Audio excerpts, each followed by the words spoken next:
Bonjour, ça va? Oh, you speak French? A little bit. Petit? Un petit peu. Un petit peu. Moi aussi. Oh, No. let's do it in French now. No, that's literally all my French done now. Okay. No, I know a little bit. Enough to get by. I can order a beer or a cappuccino. Important That's about things. that's about where I'm at, and I've lived in France for 8.5 years. Oh, you can do better. Come on, man. Un peu. Welcome, guys. Thank you for you. coming It's so to good to be Bedford. here. Got you in Bedford again, Ian. Yeah. You're a regular. I am. I like it here. It's like your third home. The swan Fourth home. pulled up this morning. The swans were like, "Hey, and what's up?" Welcome back, sir. Yeah. We have your room ready. Yeah. No I jet- mean the swans, the actual Oh, swans. the actual swans. Do you know it's I think it's one of the rare, it's like a crime against the king if you kill a swan or something. That makes sense. Yeah. It's a crime against something. You can go to jail for that. Swan King. It's beautiful. It's actually beautiful down that river. Super beautiful. Yeah. Nice little outdoor gym. Yeah. They've got a spa at that hotel, They have a spa. but no gym. No gym. Sauna's nice though. Doesn't open till 8. I was in Norway recently. I was up in the Arctic Circle where there's no nighttime for 8 weeks. I don't know if you've ever done that. It's super weird. We were doing saunas at 2 a.m. Proper, real, not gym saunas where you have full control over the heat, where it's super hot, and then jumping into the lake. Yes. That's the way you do it. My wife is Estonian, so with sauna culture up there. It's life changing. For sure. It works. That's why, Rick Rubin and Laird Hamilton and everybody are putting those like kegs in their backyard with the ice bath in front. There's some good science behind the sauna life. I may have researched one of those myself. Yeah. I may have looked into one. Charles, how are you, man? I'm good. Thank you for having me. No, you're very welcome. You're very welcome. There are people going to be listening who want to hear about how Ledger are doing. There are people listening that are going to want me to ask, what the fuck happened here? Loads to catch up on. But Charles, I think we should definitely do a bit of your background. Ian will cover you in a bit. You've not been on the show. I can't remember if have you been on the show remotely? I thought never. We spoken remotely then. Yeah, we spoke. I was trying to remember. Was that an interview or was that just a chat? It was just a chat. Yeah, just a chat, I think. Just a chat. Okay. We'll start with you, Charles. Explain who you are and what you do at Ledger. Sure. I'm Charles Guillemet. I'm CTO at Ledger, so I'm in charge of technology. And my background is cryptography and security. So these are topics I'm interested in since I'm 12. When I got 12? 12. This is when I got a computer.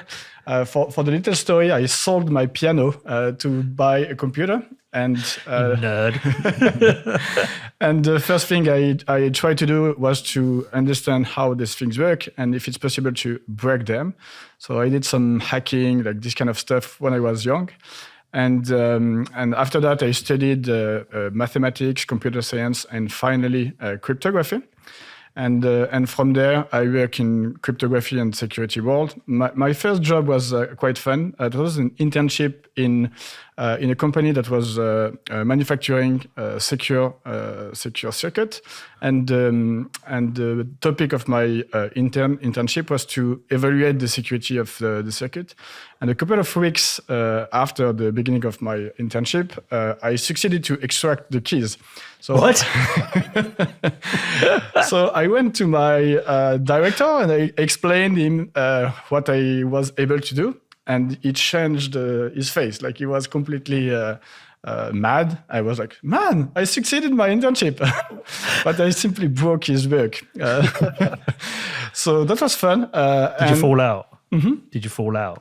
No, I didn't. And then after that, they offered me to stay in order to help them to secure their circuit. I didn't know anything about electronic, but I thought that was a good idea to learn. And this is what I did. I worked for them for 5 years, I think.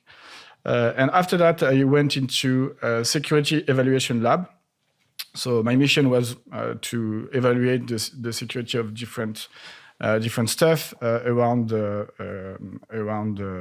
circuit, HSM, smart card technology a lot. Most of our clients were for banking and ID application. So the credit card you have before becoming a credit card, it has to go through different evaluation in order to obtain a certification.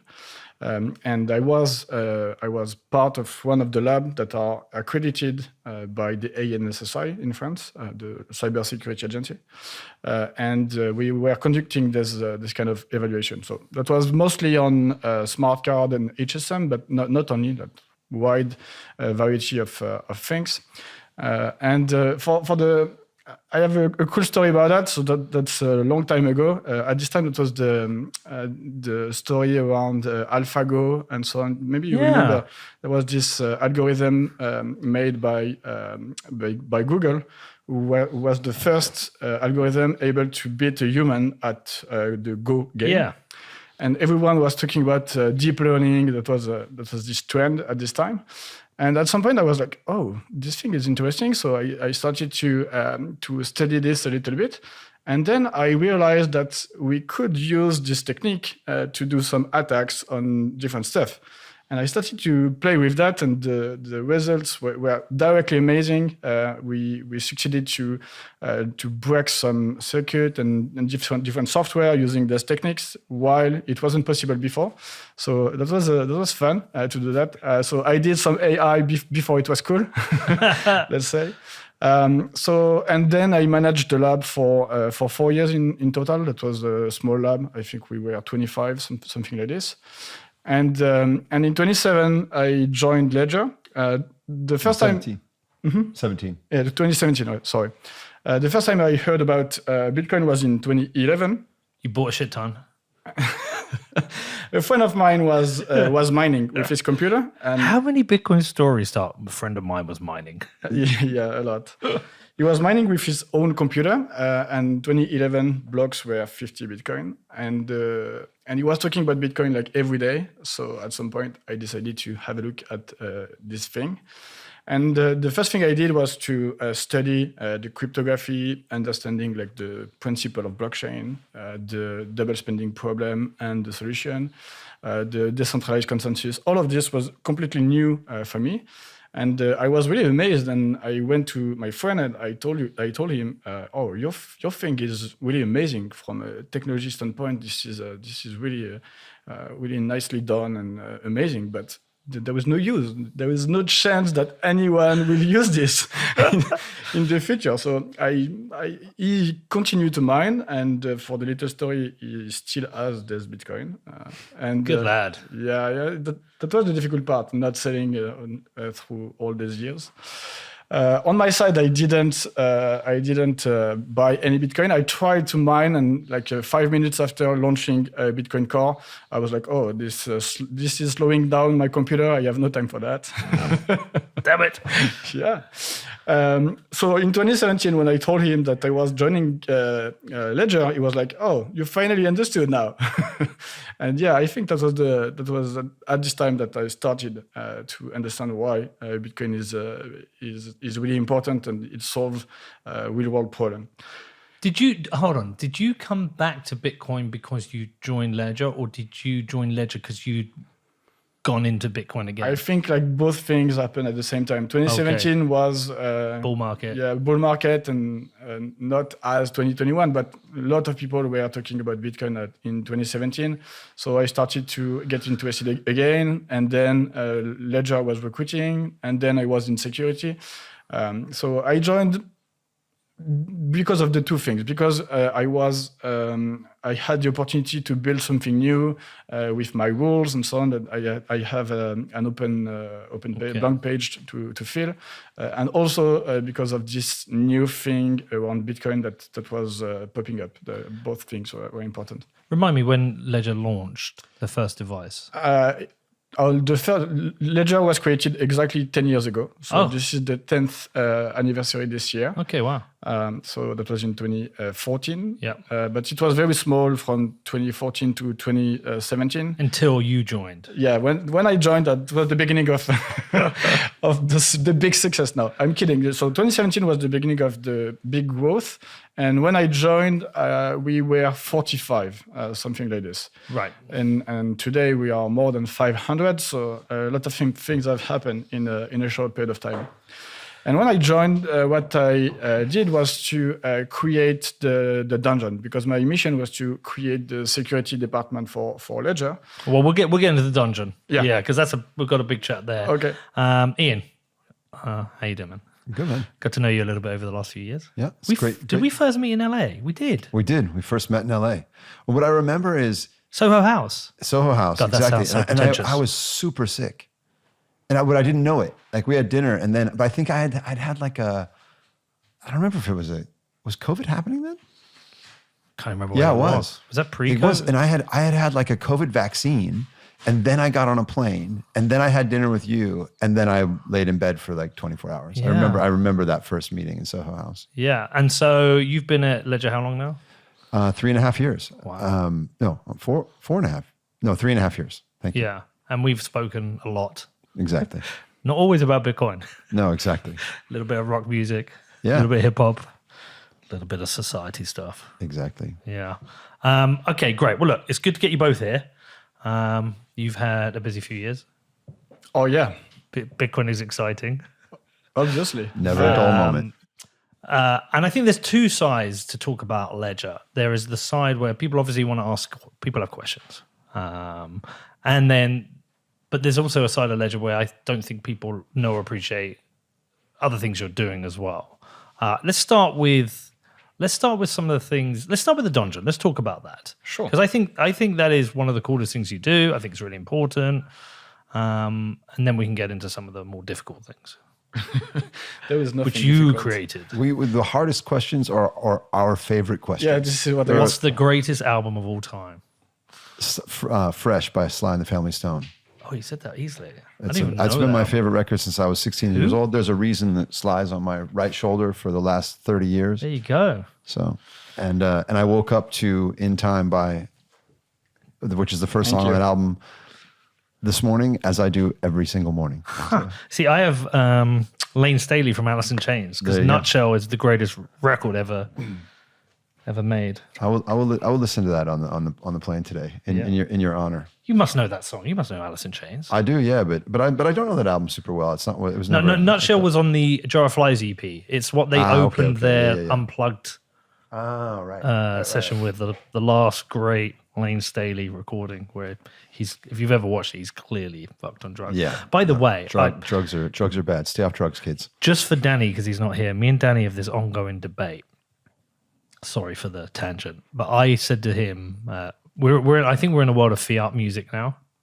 Okay. Music, we don't get good albums anymore. You get the occasional good song, but like the time of people just taking drugs and making good albums is gone. I say to Danny, the last great album ever made was Amy Winehouse's Back to Black, and he gets triggered. Like the last truly great album. I think that part of this is a factor of age, right? Because what happens is, You get older, you think everything is shit. well, no, but also you're not paying attention to the underground anymore. Because what I promise you is, pick the year that you thought music was incredible. Now go look at the Billboard Top 100 and it's shit. The Billboard Top 100 is shit every single year since the beginning of recorded music. The difference is that there's a moment in time when you're listening to the underground. Fair, but I'm a metalhead, so I'm always listening to the underground. And man, there are some incredible metal records every year. Yeah. But Like, the last, subscribe to Decibel Magazine and start following the metal underground, and you'll see.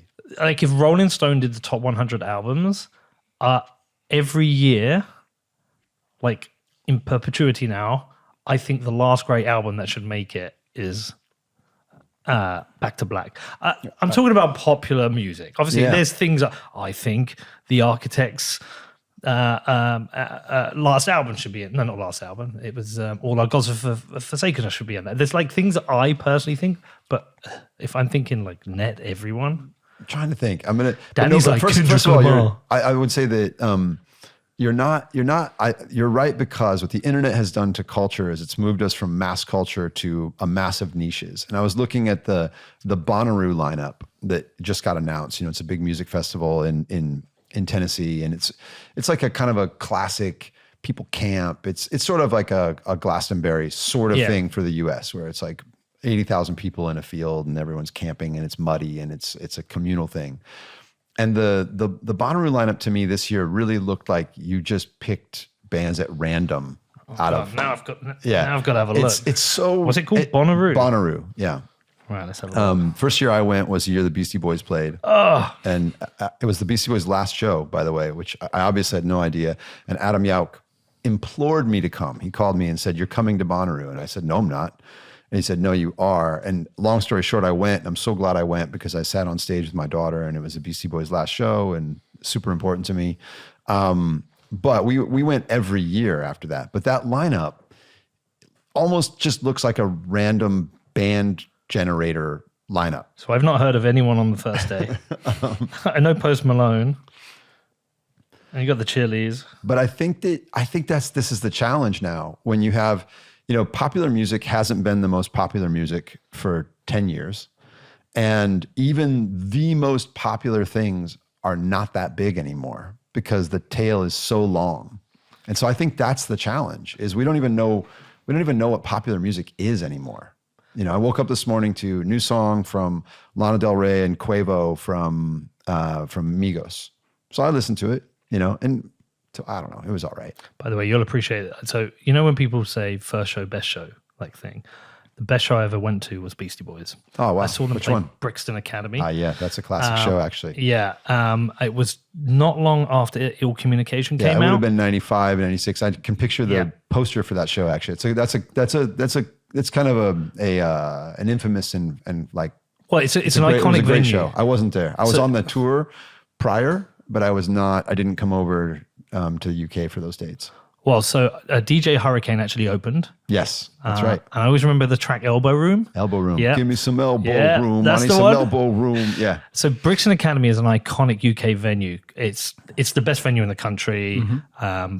It holds 5,000, but some bands used to do, rather than go up to the next arena, they would have played there 3-4 nights instead. So when Nirvana, just before Kurt Cobain shot himself, they'd booked 4 nights in a row. I had tickets, motherfucker. So it's an iconic venue, absolutely iconic venue. And Beastie Boys played that, and I've seen some good shows. I've seen Faith No More, Alice in Chains, Sepultura, Slayer. Wow. Like I've seen everyone there. But the Beastie Boys show. So there's another thing also. It's like an amphitheater, but in the middle there are these 2 big bars. And the big shows, people are just climbing and diving off them. This show just went off. It's truly incredible, like a moment to be part of. I knew you'd appreciate that. Yeah. No, I mean, do you have the poster? Oh no. I'll try to find one because they exist. I can picture it. There's a really cool poster from that show. Yeah. So anyway, that's the hard questions. Yeah, those are the hard questions. Right. Let's talk about the dungeon. Questions. To explain to people what the dungeon is and why you created it. So yes, the dungeon is our internal security research team, and we created it because when you do security product, you can think about how your product would be the most secure product and so on, as long as you want. But at the end, what makes it secure is what makes you think it's secure is the fact that you try to break it, and you try again and again, and then you always find some vulnerabilities, some way to find something, and it's an iterative process where you improve, you raise the bar for security. So you can't do a secure product just by thinking it will be secure. It will be secure because you try to break it again and again, and you will be able to improve the security. Security is really like a coin with 2 sides, and there is the defense on one side and attack on the other one. And you can't be good at one side without being good at the other side. Like both sides are really necessary. And what the dungeon is doing day to day is to try to break our product, and this is really their main mission. They try to break our product, and when they find something that can be improved, it's not often. It's never we extracted the keys, but they always find something that in a certain case and so on could lead to something. So there was this iterative process with the dungeon. They do different kind of evaluation. Either they are doing like completely black box. They are pretending they don't know anything about the device and the code running inside, and then they try to find stuff. And they are doing also a lot of white box, like analyzing the code, finding something which could be dangerous, and then trying to exploit it. And this is really what they do. And they have different areas of expertise, from hardware attacks. So just thinking about the hardware, I have the device on my hand. What can I do with this physical access? They are doing also software attacks, analyzing the code, analyzing the attack surface, because at the end the device is communicating with the external world. Even if it's gapped, at some point you need to feed it to sign the transaction and so on, and then you have to make sure like those inputs are properly parsed and there is no buffer overflow and this kind of thing. You have to really analyze all of this.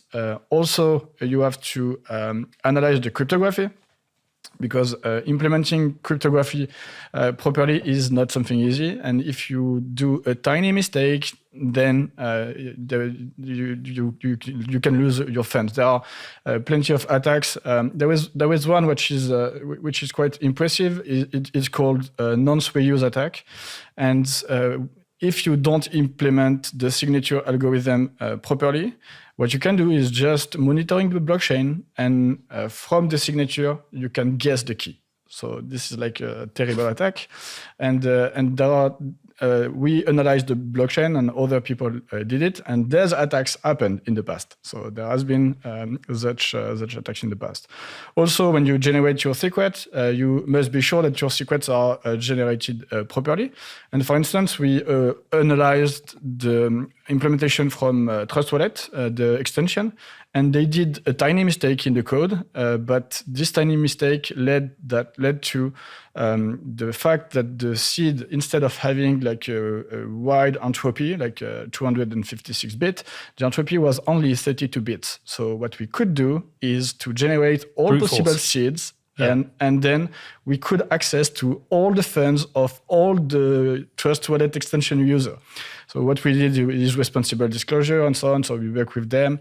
This is a complete other interesting story, but we help them secure their funds. Just what I want to say is a very tiny mistake in the code can lead to catastrophe. So How does a little mistake like that get through? Because that's not really a little mistake. yeah, in the code, it's like one line that you have to fix. Like it's just a problem of typing in the random number generator. Like you have to type it, and do you know the typing in the code? How do you mean? You have to define the size of your variables, and this size is abstract in the code. So it's in code when your data structures have a type. So not typing like like on the keyboard, but a data structure has a type, and it's is it how big is your number, because you need a piece of memory for that number. And so they chose the smaller size instead of the bigger size, if I understand correctly. Yeah, this is something like this, but it was not obvious when you read it. You have to understand why the typing was not done properly. So just a tiny mistake, just one mistake in the code, one line that was not typed properly, and then. Honestly, I don't know how some of you people actually sleep with the job you do, because I would just be always shitting myself. Yeah, constantly, because it's like, could there be a line of code that's wrong that tells me my seed incorrectly? And I know you meant to test your seed, etc. There's all kind of things that can go wrong. It's I interviewed this guy called Austin Hill twice, and he compares engineering work with Bitcoin. He talks about it at the protocol level, but I think it's also at the hardware and software level. He talks about it like nuclear engineering and spaceship engineering and aircraft engineering, is that you cannot have a mistake, because a mistake is catastrophic. We saw that with Boeing, right? Yep. They made a mistake with their 737, 2 planes crashed, a few hundred people are dead. Yeah, we saw they made a mistake with the Challenger, and in re-entry, it broke up, people are dead. They made a mistake at Chernobyl, they had a nuclear meltdown, lots of people died. If something goes wrong at the protocol level of Bitcoin or a hardware wallet level, people can lose real world money and assets. And there's finality in Bitcoin. You cannot recover. So like you must find this stressful. And I think that yes. And what I'll describe is something that I feel, which is I see, because of where I sit, a very big gap between the things that Charles and the others on our security team see and feel, and then the way that people actually behave in crypto. And for example, there's this notion of blind signing things in the world of DeFi and whatnot, and it's just standard practice and something that people do every single day in the world of DeFi. And then with Charles and the people inside, they're like, that's stupid. I would never do that. Right. And what I see is that there's a disconnect, because then things go wrong and people lose all their funds and people are like, oh, crypto's broken. And the security team is like, no, you guys are just idiots, and so I see that gap. And I think part of our job is to bridge that gap. Was blind signing the issue that happened? There was an exploit. It's related to the ConnectKit exploit.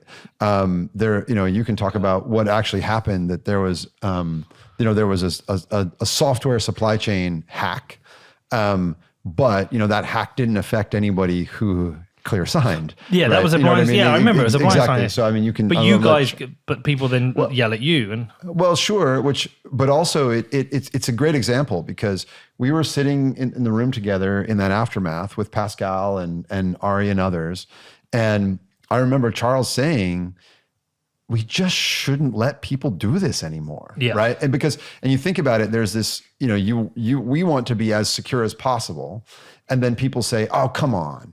You know what I mean? Like we really need to do this, and there's not really an affordance to do it otherwise. So, and look, we're freedom advocates. Like if you want to be an idiot, right? But we kind of had this realization that day that was like, and I think when Charles said it, correct me if I'm wrong, but it didn't seem realistic. You were like, can we just turn off blind signing? And I was like, wait a minute, that is the right idea. The right idea. At some point, we have to put our foot down and say, you know what? Like, you can't be an idiot with our hardware. Like, if you really want to do this stuff, which our security team thinks is genuinely dumb, you're going to have to do it with someone else's hardware. So instead, we said, okay, how could we get as close to that as possible? So the team's been working all year on this clear signing initiative. And it's in partnership with other hardware wallets and other software wallets. I talked with HB from Robbie this morning, and he was really praising the work, by the way. But the idea is that we're going to give people more visibility over what they're signing on hardware and on a bigger screen. So it's also just part of that progression. Evolution. I think. It's evolutionary. But is it stressful? Do you have a stressful job? To be honest, I sleep well. I work in security for so long, and I'm interested in security for so long that, it's a lesson of humility. Like if you think your thing is unhackable and nothing can attain you, like you're not on the right path. Like security is really a lesson of humility. You always have to question yourself. You always have to wonder like the choice you did a few years ago, are they still the correct ones? And you need to think that security is not static. It's really a journey. You always need to work to improve the bar for security. And you know that something very bad could happen, but the only thing we can do is to do anything to avoid this. We know that it won't ever be 100%, but we have to put all the resources, everything we can to avoid this kind of situation. How hard is this work? I mean, it's not just you in the market. There are multiple players, Trezor, Coldcard, BitKey, Bitbox. There's players in the market. By the way, and I think that's healthy. It's good. If there was a monopoly, it would be terrible. But how hard is hardware security?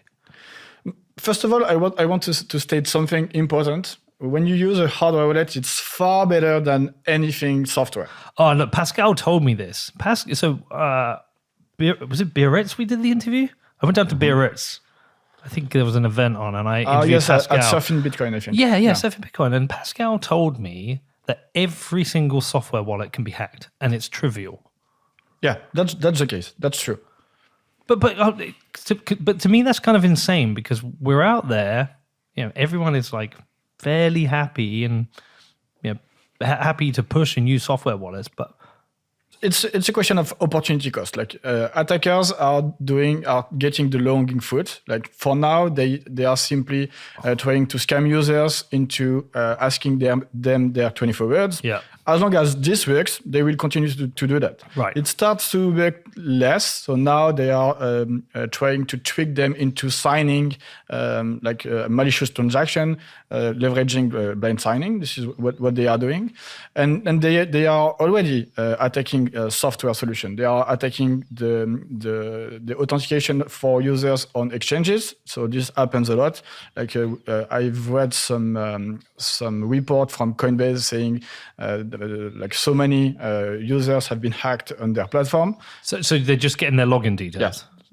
Yeah, you can do that. Okay. And for software wallet, for now, what we see is mostly targeted attack. Like I know that you have a lot of Bitcoin on your software wallet, and then I will send you a specific message to hack your phone and then to drain your wallets.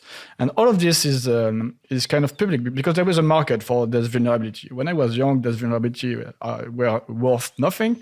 You were playing with them. Now there is a market for this vulnerability, and people who are finding the vulnerabilities and they are selling it to brokers, and some people are buying these vulnerabilities. And for now, I super recommend people read the book.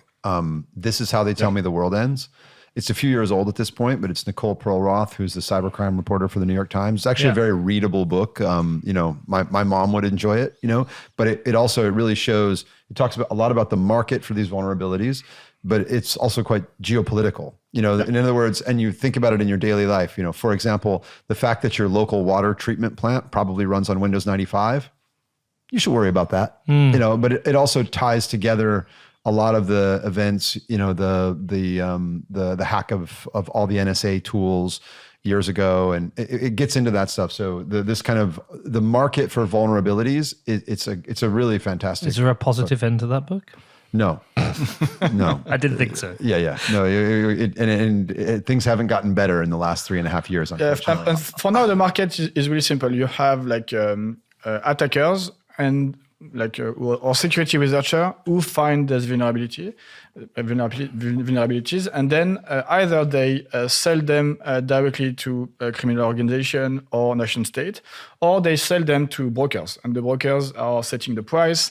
And today you can go to zerojump.com, and then there is an array with the current price for any type of vulnerabilities, and like the most expensive one is zero click, 0 day, RCE, so arbitrary code execution on iOS, so or Android. I think now Android is more expensive than How iOS. much do these things sell for? 1.5 million, something like this. What currency do they pay it? We don't know. They buy for 1.5 million for that vulnerability. Yeah, but is it legal to sell these vulnerabilities? Okay, so these are dark market websites. It's a gray market. Like Zerojump, before there was this platform was in France, and it was like really white business. But finally, like the French services were a little bit upset with this. So the guy went into another country, but it's not on darknet. It's not darknet. It's not like you have to pay for this with Monero or Bitcoin. There is no Tor. No, it's kind of legal. Yeah. And government and the nation state like this kind of vulnerability because they are using them to spy on people and so on. And with this kind of vulnerability, like you don't do anything. I just need to know either your ID on Messenger or your phone number or something. And then I can write some software like Pegasus. Pegasus is one of them. I still don't understand how Pegasus can work. I spent some time with the guy who found that vulnerability. Mm-hmm. I always forget his name. It's like it's like an acronym. But he was talking about it, explaining it to me, that just by sending you a text message, you don't even have to open it. Yeah, it can give you full access to your phone. Exactly. How can we be in a world where sending a text message to a phone gives you full access? And how can it not be just fixed? Oh, when Apple finds that their phones are exploited in the field, in the wild, and it happens very often, they fix it. But they need to be aware of this vulnerability first. And there is a period of time where the vulnerability has been found, solved, and exploited. But I thought the Pegasus thing can still be used. Yeah, because they find vulnerability every day. Yeah, there are new vulnerabilities every day, and I don't remember a period of time where there was no vulnerability on the last version of iPhone or last version of Android. And I only talk about the last version. If you have an old version, it's not supported anymore. So all the vulnerability are worthless and public everywhere. So if it's only if you have the last version of your iPhone or Android. Update your OS, update your firmware. Yeah, well, look, don't do drugs. I think you'll have Ian, I think you'll definitely have an interesting perspective. There's probably you too, Charles. But there is like a confluence of things happening right now that are starting to make me almost want to reject the digital world. So what's been really funny is during the Euros, obviously I know you're not a football fan, but during the Euros, there have been a lot of AI videos now coming out of players and managers talking. So England have been fucking shit. We have been terrible. And there was like a video that came out from the manager, Gareth Southgate, saying something like, they said, we're fucking shit, we were piss poor, fuck knows how we did it. But it looks super real. And it's not just the voice they've got now, they're now getting mouth movements, right? To the point where there's now some videos that have come out, I'm like, is that real? Like, I'm questioning it. And so if we get into the point where we don't know what's real and what isn't, we get to the point when anyone can access your phone, we get into the world where in the digital world, your life could either temporarily be permanently destroyed based on being stolen from, whether that's your currency or your identity or your credibility or your reputation. So it's this kind of weird world we're heading into. And it's like, I'm approaching that retirement age-ish. Yeah. But you know what I mean? No, I know. I hear you, but I think that's why all these technologies are important, right? So first of all, attack and defense. Well, let me go a little further. First of all, I'll agree with you. But do you understand my concern? 1,000%. There's a great story from my time at LVMH when we're in a room with a bunch of people, including Bernard Arnault. And I actually know myself well, so I left my phone at my desk, right? Because it's an important meeting and I want to pay attention and I know if my phone's there, I'll look at it. So I leave my phone in my office at my desk. I don't even have it. Everyone in the room, including Bernard Arnault, is on their phone, and the managing director of LVMH says, wait. I want everyone to notice that the only person in this room who's not on their phone right now is our chief digital officer. And I said, Tony, I was one of the first people on the internet, and I intend to be one of the first people off. And he goes, always an innovator. And I said, that's right. But so you're feeling it. Well, I mean, look, I'm like you. I'm 52 years old this year, so I'm not like you. 52 years old. I'm 45 years old. Well, I look 52. Approaching retirement. You look age 45. You said approaching retirement age, and we want to retire young. Is my point. But the real important thing here is that we have two things going on. And Sam Altman said this in 2021, that there's two sides to this coin. AI delivers digital abundance and blockchains deliver digital scarcity. And you need both. There will be a future where, there will be ledger-like technology in this microphone, and it will effectively be signed that, yes, I did say these things, and you can know and that when the edit is done, the editor will sign that edit, so that you know that edit was done by you and your team, Peter, and that when someone listens to it, they can verify that this is real. We'll need that. In a world where it's trivial to basically modify, edit, make a copy, make a fake, then authenticity or proof is the right word, right? And what does cryptography provides?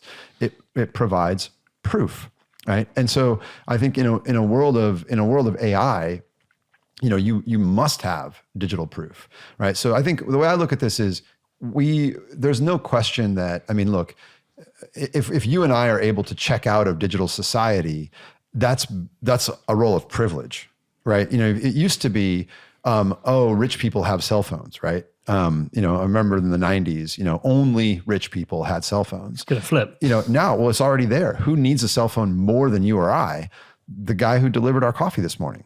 right? He doesn't have an income without a cell phone, right? So, we live digital lives and we live in a digital society. We will have digital ownership in these digital lives, and you will need digital proof because you'll also have digital identity. So, there's no stopping this. Like, you can't put the toothpaste back in the tube. What's clear, that we're not going to go back to a world without the internet.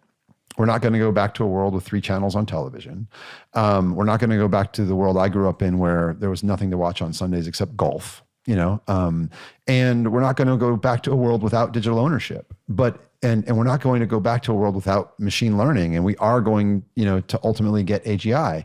But in that world, you also have to have digital proof and proof of identity. It's a joke that the way you get into parties at Consensus is better technology than the way you get into the country. Right? You know what I mean? Like that it's a joke that, I can, send you any amount of money, but I can only get $1,000 out of my bank. And they want to know why. What are you spending that money on? It's a joke, right? And these things, it's a joke that when you pay for the tube, that Visa is taking a cut when the only thing we need is instantaneous cash settlement, which is a technology that exists today. These things always work themselves out, but I think that what's very underappreciated at the moment, there's so much buzz about AI. But you can't live in a world with, unfettered AI without proof. Like, it's impossible. Yeah, I think this point is really, really important. And I agree with you. We are getting closer and closer to a situation where putting human from computer apart in a digital world will be impossible. We won't be able to distinguish human from machine. And there was no debate. We're getting closer to that. And by the way, it's normal. I think it's normal because I don't think humans are different from Turing machine. I think like everything is deterministic and so on. So this is obvious that we are getting closer to this point.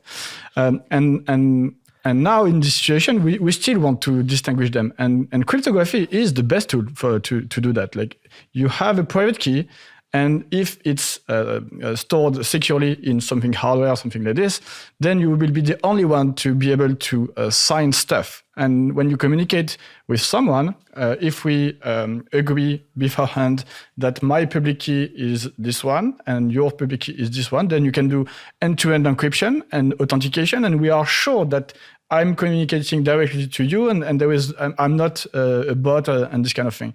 Cryptography is the best tool for that, and blockchain also. Blockchain is based on cryptography, and we can also use zero-knowledge proof to prove stuff about us without revealing data that we wouldn't want.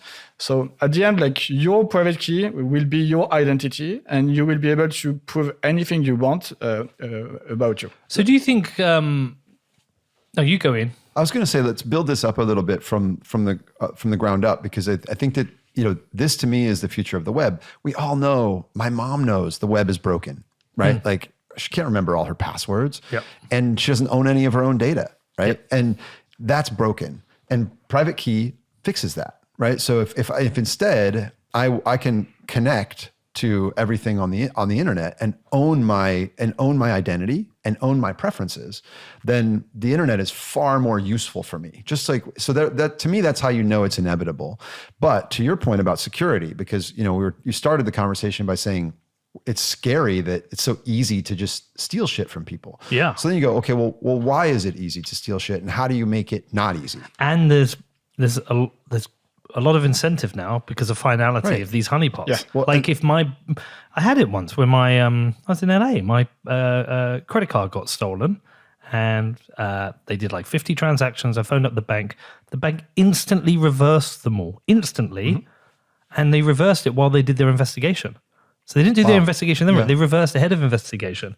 We don't get that in Bitcoin. It's just fucking gone. Yeah. Well, and I think that the model will be inverted, where the user owns their private key. Okay, so but the point really of all of this is, if you own that private key, now the private key is the thing you must protect. Yeah. And that is actually the foundation of Ledger, right? The foundation is, okay, what's the best way to protect the private key? Well, it's not going to be in your phone, because the phone has layers and layers and layers of software, which like we said, it's like trying to protect gold bars in a shopping mall. right? Like you're not going to be very successful. There's just you're trying to do too many things in that shopping mall.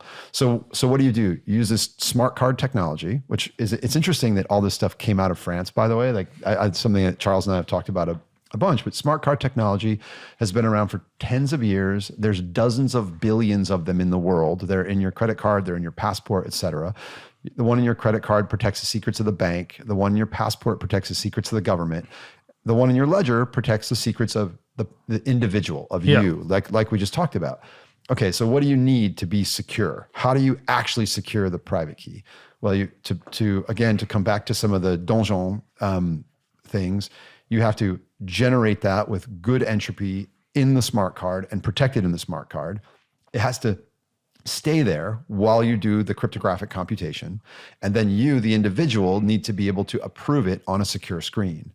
That's how you get security. And what's interesting is that Ledger is actually the only product on the planet that does all those three things. And I'll let Charles correct me if I'm misstating it, because I always say when I talk about it, it sounds like marketing. And when Charles talks about it, it sounds like physics. Well, we will do that. Reality. But it is this new challenging world we're going into where you're having to protect private keys, right? Exactly. And this is my point, is it's not a small thing. Like ultimately protecting your private key is not going to be just protecting your Bitcoin bag. It's protecting your identity. Yeah, but even in that's complicated. Because what happens is once you're fully in, once you're in on Bitcoin, every 4 years, you have to rethink your personal security model. Mm-hmm. Because, I remember historically, I started with I can't remember what account I had. I think it was probably a Coinbase account, right? Started with a Coinbase account. Then I had a Ledger. And then I had Castle Multisig, which was, and I use different hardware. Well, I do have a Ledger, but I have a Trezor and I have a cold card, so I distribute risk. But even with that now, you start to think, well, is that enough? Because what if something does happen that breaks that or breaks me to access that? Well, do I need two different multi-sig solutions? And actually, is even that enough? Because I'm the risk doer, then I want to go into a multi-jurisdictional kind of like distribution thing where I've essentially got a distributed bank. And then so for each one of those things, I've got multiple private keys to manage. Do I want to keep my private key in the house? Look, can I call that by name now? The Stax? Yeah. Stax you can, yes. Yeah, my Stax, I'm happy to keep my private key here. If someone comes around with a sledgehammer, look, fucking take my Stax. Here's my private key. See you later. It's got $500 on it, 1,000. Yeah. If I've got a wallet with a Bitcoin on it, no, I'm not going to keep that private key here. And then if it's a multi-sig solution, I want to distribute them far and wide. And so you've got like this treasure map of things. You've got multiple private keys, and that's a process to learn it. And that's just the Bitcoin. Now we're talking about identity. Well, how important is it to protect the private key of identity? I don't know yet. What's the risk of losing the private key to my identity? What can somebody do with that? What is the risk? How do if I lose my private key or if I lose my hardware wallet, I get a new hardware wallet, I restore it, maybe get a new private key. I know what I'm doing in there. I don't even know where to start with. Where do you start with identity? Well, and the question is like compared to what, right? I mean, we're already at a place where, Joanna Stern at the Wall Street Journal did a lot of great reporting at the end of last year about people losing their iCloud accounts, right? And losing and never getting them back, so in many cases, money was stolen, right? But also just think about 10 years of photos, in someone's life. So I think, and operational security is incredibly important, but I also think to me, this is another one of those reminders that we're in that kind of like 1999, 2001 territory of the internet, and the internet didn't really become mainstream until 2012, and there's a lot of work to do for us and others to get all the way there and to get good user experience and to get good services. For me, I think that. Well, so do you think we're at that moment? I think it's very early. I think we're 10 to 12 years away from kind of the real mainstream of this. We've established the brand, but not 15 years. Oh, I mean, 15 years. You said that last night. Exactly. 15 years. Look, I think it takes 15 years to build a brand. Yeah. We've built the brand. This is why this is Bitcoin's year. Yeah. Because Bitcoin's 15 years old, right? There you go. But for the rest of this stuff that goes around it, for the applications, for usages, we're another 15 years away, right? I started building music applications on the internet in 1992, We launched Apple Music in 2015, and so that's my purview is like, that it's inevitable, but it takes a very long time to build it. And you get these like, mile markers along the way, and each of them feel big, when we sold Winamp to AOL, it felt big. When we launched a music subscription service at Yahoo, it felt big. It wasn't on a relative basis. You know what I mean? And you talk about the challenges for managing your keys and so on, and I don't deny them, but you don't talk about what you earn with like holding your value, owning really your identity, owning your data. Today, your data is already not yours. Like your data is Google data, it's Facebook data, it's everywhere. The same applies with identity. Like on your passport, it's written your state's property. Like it's not your passport, it's the state's passport. If tomorrow you are able to own your identity, it's a completely new paradigm, a big shift. Yeah, it comes with challenges, but first it's more freedom at the end. And I think what you'll have is it'll be heterogeneous. I think this is the point I'd like to make is that people think of it as all this or all that. But I expect the future is more like, if you look at your wallet or your key ring, you've got a mixture of custody and self-custody in your wallet. You have many different keys on your key ring. And I think that is what it'll be in the future. And also, for example, not everything needs to be decentralized. Your passport is issued by a central authority and it can be revoked. Your gym membership is issued by a central authority and it can be revoked. But things like speech and property do need to be decentralized. It's important to freedom that they are. And so I think you'll have this mixture of things where you say, okay, it's important to me that I own these keys. These things I do trust Coinbase. That's okay. Like there are things you can trust them for, and there are services that you can opt into and you can go, well, there's risk and reward in each of these things. But no, I think that it'll be heterogeneous is my point. And the important thing is you'll have great services and consumers will have choice. And That's fair. And the market will decide. So, sorry, I'm going more philosophical at the moment, but do you think because you talk about the importance of free speech for freedom, do you think trajectory-wise, not just Bitcoin, but do you think trajectory-wise, we are heading into a world of more or less freedom right now? No, the freedom is challenged, and that's why we need these tools. We need to provide this tool to users for freedom of speech, for owning your data, and so on. Because yes, freedom is challenged today. Freedom of speech, freedom. When you see all these laws about state that wants to ban end-to-end encryption, frankly, this is insane. We tried that here. We are supposed to live in a free world where the state wants to know every single information I have on my phone. Frankly, this is not acceptable. So that's why we need to build these tools for users to have this freedom. But trajectory-wise, do you think our trajectory is we're heading towards more freedom or less freedom? And I know they're short and long term, but are we winning the battle, do you think? We need to fight. At least. Yeah. And I think that the question is, we're heading into a more digital world, right? And so in a more digital world, it's easier. Surveillance is easier. Yes. That's, I think, the challenge. And then to Charles's point, then it's important that many of us then, fight the fight for everyone, that we have the option to have, tools which are free of that surveillance.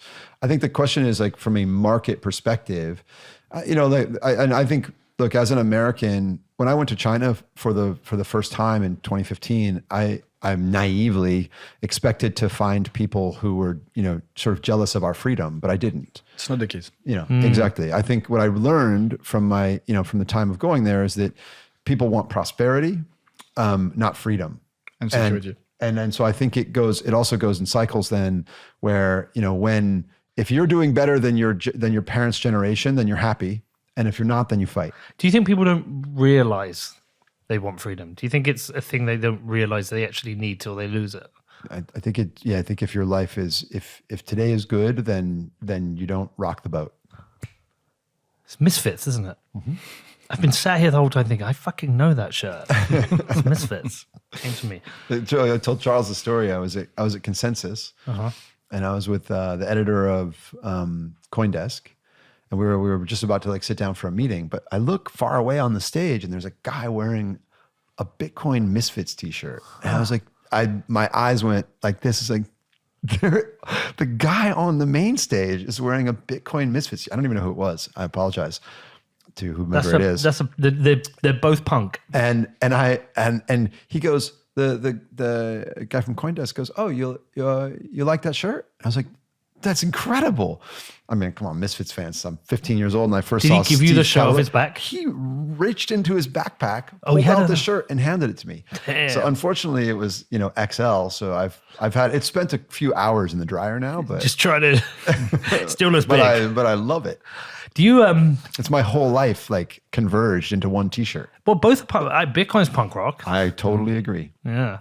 I could talk to you about music for ages, but we should stay on track. Do you feel luckier? You get both, but do you think we're lucky that we got to live in the 90s, or we're lucky we get to live through this period? And if you could only have one, the 90s or this kind of like trajectory to the singularity? Look, I mean, it's so hard to know because we only have what we have, right? Yeah. I feel I'm sorry older for than my- you. yeah. You're slightly older than Charles, and we lived. Personally, I feel very lucky to have grown up skateboarding in the 80s. There you go. I'm glad that when I was 15, skateboarding wasn't in the Olympics and it was a crime. Right. That feels right to me. Yeah. I'm glad I got to, and also I think there is actually a very relevant thing to that for me, because I think if you grew up loving mass media, then the internet must have been like a real head fuck. Yeah. Right. But if you grew up like collecting fanzines and like, buying VHS tapes on Canal Street and watching like bootleg videos, then the internet just made total sense. Right. So I feel lucky that that's what happened to me. I feel lucky that I, learned about like how to communicate with an audience from the Beastie Boys. Today we would call it marketing. In those days, we didn't know what it was called. We just thought it was communicating, right? And I also feel lucky that that I've been able to experience this like change. I mean, look, I'm at least partially responsible for the fact that you don't own compact discs anymore. And now here we are talking about digital ownership. And so to be able to go from that change of hyper distribution to digital scarcity is really exciting. And then I also think that Bitcoin itself is probably the most extraordinary invention, certainly of our lifetimes, maybe ever, Yeah. I mean, and probably the best brand of my lifetime as well, right? I mean, I think that's what I find so amazing about Bitcoin is that you've got this concept of digital ownership, which is itself something amazing. Yeah. As Charles described his own experience with it, the first thing he did was look at the technology and go, wow, this solution to the Byzantine generals problem is incredible. But separately, Bitcoin and the story of Bitcoin and the fact that whomever it is created it had the foresight to be anonymous and peace out and never profit from it. Yeah. Is just, come on. I just get nostalgic, Is Jesus though. Christ a better story? I'm not sure. Wow. But the Jesus Christ story is made up. Bitcoin's real. Wow, Just triggered half the Bitcoiners. All the thank God for Bitcoiners. Yeah. They're like, fuck you. Have you seen my Bitcoin Jesus? Bitcoin was created by God. It's a gift from God. No, it fucking wasn't. No, but I get nostalgic. Like my kids don't know a time of no internet or mobile phones. They don't know how boring it was. They don't remember the encyclopedia. Oh my God. But they didn't. So like I was the same as you. We used to skateboard. My first battle with my council was when I was 14. And they so in the town square, they refurbished it, built all these new kind of like benches and all these new kind of flower beds and everything. It was beautiful. And we were like, this is fucking skate park. Yeah. So we went down there grinding these things. Obviously started to chip the concrete. The council came down. One of the councils got angry, threw a piece of concrete at me, and we had a meeting. We got a skate park out of it. It was my first battle with the council. But that's the thing. It's like there was no screens. There was early internet. So we had to go out. We did go out. Everything is screen all the time now. So I'm nostalgic to that. And this is the way I want to talk about it. It's like I see all the benefits of the internet. I love it. I love Bitcoin. We have the choice today. Yeah. Well, we have the choice, but I'm almost hoping there's like the technology goes so far. There's this kind of revolution where we don't need to use it so much anymore. So we reject it. We go back to that old world where kids are on skateboards and they're out on the street skateboarding and listening to punk rock. Yep. No, look, I sent my 9-year-old off to her dad's, my stepdaughter, yesterday. And, she took a pile of real books, because as you said, we have the choice. An actual book. And that's great, So she knows how to use ChatGPT and she reads real books. Like, in other words, it can be additive. It doesn't have to be subtractive. Yeah. So how big is AI an issue for you as well? Is AI being used as an attack vector yet? It is. Yeah, of course. You, as I said, 10 years ago, I was using deep learning to attack different software and hardware. So yes, AI can help in this matter. What a challenge. Yeah, of course. Well, this is also why the only way to be secure is by design. Yeah. And I mean, I think it's, how do you design it so that at least the blast radius is small?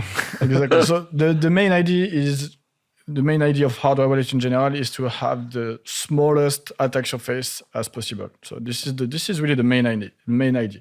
When you design a secure solution, what you have to think about is what is part of the application and what is part of the security. And you need to separate these two things.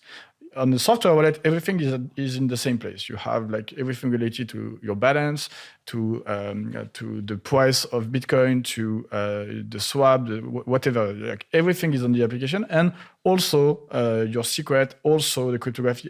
Everything is at the same place. So when you want to design a secure wallet, what you will do is to separate the application side, like everything related to your balance, the list of your transaction, the price of Bitcoin, all of this, and from what is security related, what is your keys. So this is what we do with hardware wallet. So we have put everything that is not security related on your computer or on your mobile, and everything that is security related on your device, on your Stax, on your Ledger devices. And in this device does one thing, and only one thing, is securing your keys. And in order to secure these keys, there are 3 properties that you need to fulfill. Jan told us about that just before. The first one is to generate the secrets in a secure manner, and the story about Trust Wallet I mentioned is proof that it's really important. So you need to generate in a secure manner, and what we do is generating the seed inside the secure element using a peripheral that is called a TRNG, so True Random Number Generator.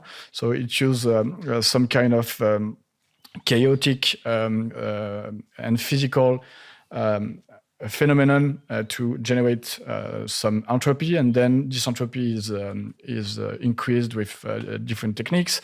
So this is how the true random number generator generates a secret, and then you have like a 256-bit secret that is stored within the secure element. And then you have a seed, you will create your backup and so on. And the cryptography, the second property is that the cryptography must be implemented within this enclave, not on your mobile phone, not on an insecure chip, within the enclave. And we are implementing the cryptography within the secure element. And in the secure element, there are plenty of different countermeasures in order to implement this cryptography securely, with a dedicated coprocessor inside the secure element to implement this cryptography. And correct me if I'm wrong, but the other hardware wallets that Peter mentioned earlier don't do that part. They implement the cryptography in a so general even if they purpose store even the ones that store your seed in the secure element, in secure memory, in the secure memory, right? They don't have a. Just this distinction is important for your listeners, because other ones have secure memory. They're gonna fight you. Not a. These are scientific facts. Yeah, those are facts. But also, but also they already do. And you know how they fight? They fight with FUD. So they have an inferior architecture, and their fight is with FUD. This is factual. Do the research. I don't mind. I'm an independent journalist. Yeah, please. Let's sponsored by my guest. But but my point is this. I'll have to let them respond. Please. Yeah. I would. sure. I welcome it. We would sit across the table from them and have the conversation because Before interviewing them, you can have a look at donjon.ledger.com. We published a few articles explaining how we can extract the seed from all other devices. And I've read it. But let me just be again. I'm not being disparaging. I'm talking about an architecture point. The ledgers and ledgers use a smart card technology, right? And you can talk, and Charles can talk more about it. But the advantages to that are, and I'm not saying that the other ones are bad. I'm just saying from our perspective, and from the perspective of kind of uncompromising security experts who have chosen this architecture, which is not me, it's Charles and his team. The advantages are if you again creating the seed with that secure technology, not with a general purpose MCU. Of course, storing it securely, and other solutions which have secure memory do also store the seed securely. But the difference then is when those cryptographic operations are happening, they're happening inside of that secure element instead of, and again, please correct me where I missed. Is this why you're closed source on that element? We can talk about that, but it's a longer story just after. Okay. Yeah, and so, again, the architectural advantage is that cryptography is implemented inside of that secure element. And the advantage to that, as Charles was saying, is that then you have countermeasures which are implemented by the secure chip. So remember that these are, what's in the Stax is the same chip that's in your credit card, literally. And the magic is that that's where the cryptography is implemented. And it's also what's powering the screen, right? So the kind of the thing that people don't, it's funny because even somebody who's prominent in crypto, I was in New York and I showed them the device and they said, yeah, but there's a coprocessor that powers the screen, right? And I said, no, the secure element is actually what's driving this screen Directly. To reduce risk. What's that? To eliminate reduce risk. Yeah. It's funny, and a slight side story that you'll appreciate. When we developed this with Tony Fadell, and there were others who were on the iPod and iPhone team at Apple with Tony who helped us with this. And so the screen manufacturer sent us over the driver, and Charles and his team said, "That's okay, we don't want it." And the Apple guys were like, "What are you talking about?" And he's like, we're not going to use the driver that came from somebody we don't know in China. Like that's not going to happen. So, they've written all of the code that drives the screen and it's driven from the secure element, not from a coprocessor.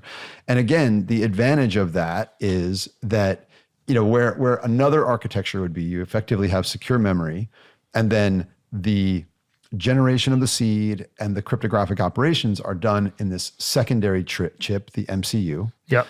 Right. And so effectively, what you are doing is it's easier, by the way, easier to develop. There is a different level of open source because you're not relying on a secure chip, which has has a deal with a manufacturer who wants to protect those secrets, but you're trading that for a level of security. Do you keep the core of this the same on every product? So you haven't the secure element. Yeah, we have some variation, but it's always the same manufacturer, and most of the core is the same. Yes. But then for in the Donjon, are you having to attack each product separately? Yeah, we are reusing a lot of things. So when we are designing a new product, we are mostly attacking the differences, and then we have a stream where we are trying to attack everything. It's also, same chip in the S Plus and the Stax. Yep. Which is also why one of the things that we've heard people say since Stax is released is there's slightly less available memory on the Stax than the S Plus because everything's done in the secure element. Yeah. And this has a bigger display and therefore a bigger operating system. So there's plenty of space on the device for the plugins you need, especially if the only plugin you want is Bitcoin. Look, my Stax is up there. I'm gonna set it up after the show. And the only app you're gonna put on it is Bitcoin and maybe security key for your 2FA, right? Yeah, and passkeys. Yeah. And so you have more than enough space. But that is interesting that this much more beautiful screen is driven by exactly the same secure element, which is driving the Nano S Plus screen. All right, I'm going to set my Stax up after this, but quick question. Does it operate independent or does it connect to Ledger Live? You have to connect it to Ledger Live. You have to. Again, as I mentioned, like this thing is doing one thing and one thing very well is the security part, like only the cryptography, the seed generation. So I can only send with Ledger Live? No, you could use any other wallet. Yeah, any other wallet. But for ordinals, for example, I'm using Xverse. as my wallet. Well, It works great. I don't have ordinals. This I know. You will though, because you're going to want All a cool design on the front of your stacks. Oh, are they ordinals? No, I'm not. I'm not an ordinals person. I'm a monetary maximalist. You really don't like this. You don't like that image. But I can put my own image on there, right? Yeah, absolutely. Yeah, I'm gonna put my Rail Biffa logo. Come on, man. Yeah, of course. Right. Is it support Lightning? No, it's not compatible with Lightning, but Lightning. How long until it is? Because that just makes sense to be Lightning. Lightning is very well suited for your phone, because you need to be online all the time. Even for receiving a transaction, you need to be online. And secondly, you have no way to verify what happens, because if you're not a leaf in the topology of Bitcoin Lightning, that means that you receive messages that you have to transmit to the other one, and on your phone, on your device, you have no way to. Hold on, but if it was a custodial wallet, it wouldn't have to be online the whole time, right? You mean the self-custodial? Or? Yeah, no. Could you put a custodial wallet on there? Like a Ledger custodial wallet for Lightning? Because in my head, it just feels like something I should be out there tapping with, but Lightning payments rather, small. It's not this device. For the reason I mentioned, first of all, you need something that is always connected. Okay. Or you have like desk cards, but they relies heavily on something that runs on the internet. Is there a push for Ledger to introduce Lightning within Ledger Live? We thought about that, but there are some limitation in Lightning. We can talk about Lightning if you want. Yeah, I love the idea of Lightning. But for me, there are a few different drawbacks. The first one is the channel capacity. Like, this thing is really a big limitation of Lightning, and there is no way to change this.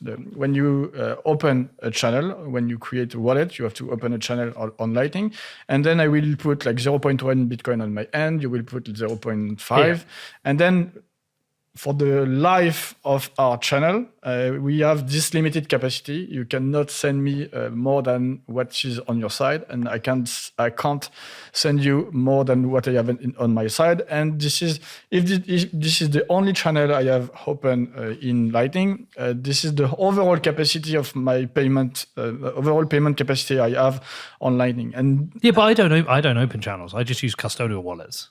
That's why I think of Lightning. It's a great custodial solution, and I think of those providers as like mini little banks. I think that's right, though. But it comes back to what I said earlier about things being heterogeneous. Yeah, right. That's great. That exists, but also we don't do anything that's custodial. If you look about it, 10 years of Ledger's existence, it's basically been on the same thing. Yeah, self-custody, security. Okay, fair. We consider our job to be, how do we push the user experience as far forward as possible without ever compromising on security or self-custody? And that's not to say that there aren't instances where, it makes sense to have a little bit of money in a custodial wallet. I think that, again, we're not opposed to that at all. It's just not what we do. That's part of the ecosystem. Yeah, and that's fair. Like, and look, you've mentioned the how the competitors build their devices. And by the way, competitors for us are not security. You know what I mean? Like, insecurity is a competitor. But like, you're out there, you're the best on security. You're out there saying that you've got the best security. You've hacked the other devices. I know what you're talking about. I know the hacks you're talking about. But I think there would be people listening from those companies who would then say, "Well, hold on a second. Look, you know what I was Ledger isn't white and white." They would have criticisms back. Sure. I think maybe where you've been really, really good on like hardware security, I think some people would suggest that you've opened mistakes or things that have happened that maybe open people up to more social attacks, data leaks. Oh, you mean the data leak of the database in the past? Yeah, and then there's perceived risks like. Anytime somebody doesn't like something Ledger does, everybody on Twitter copies me in. Right. And then I give Ari a call and I'm like, "Can we talk about this? Like, explain to me," or I give you a call. And so, for example, the location data Oh, this thing. So when you use your phone Yes. and you want to connect your device using BLE, like Bluetooth Low Energy, you want to connect your device to your phone, you have to enable some rights at the operating system level, at Android level, which and iOS this is the same. And in order to do the pairing between your phone and your device, you have to enable this BLE. So it has to happen. Yeah, but otherwise you can't connect your device to your phone. But are you storing location data for users? Yeah, but we're using BLE. Like the application can have some information about your location. You see what I mean? Yeah. And that's why Android and iOS ask you, do you want to share your location? But what you actually give to a live as the rights is the possibility to do BLE. This is the only thing you do. But do you need to then store that data? We just need to pair. Yeah. We don't take any location data. So you don't store any location data? We don't even get it. But this is this don't need perception it. thing. Just this is the way Android and iOS work. Just because when you enable BLE, you can create some think about that. Like you have Ledger Live open, and Ledger Live has some malicious code that is just trying to connect to any BLE stuff everywhere in the world. Mm-hmm. And you have a map of like some devices in airport, for instance, that are constantly trying to connect to BLE. So when you go to the airport, Ledger Live would say, okay, I've seen this BLE MAC address. And then Ledger Live could send this data to Ledger. You see, but this is the reason why, like Android, asks you if you enable BLE, that might mean that the software can access to your data. This is the reason why. And we don't do that. And by the way, we're talking about Ledger Live, right? Yeah. And Ledger Live is 100% open source. Yeah, you can check our code. But then 100% open source, right? Okay, so by the way, how much easier is it to spread FUD on Twitter than to either examine the code and see for yourself? Yeah. Well, yeah, but it's that perception. And say Ledger isn't open source, untrue. And and the Ledger shares your location data, untrue and verifiable via open source.